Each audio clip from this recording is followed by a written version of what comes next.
Hi YouTube family, welcome back to our channel. I hope you've been enjoying our content so far. Today I'm making my second Christmas card. Since then I have made a few more. I'll show you guys just so you can get inspired or get some ideas. I really enjoy doing this because it's a lot more personal than going to the store and buying just a normal everyday card. So I personalized it, and this is what I have done so far. So I made some for my sister, her in-laws, my family, my siblings, my friends, and everything. And these are all just, I can copy the design if I want to, just remake it.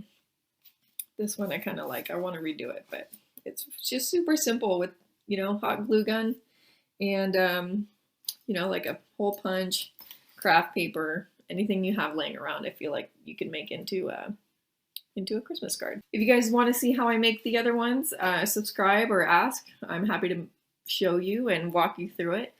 But otherwise, I really hope you enjoy watching my content and come back for more. We come out with new videos every week. Okay, everyone, happy holidays and have a safe night.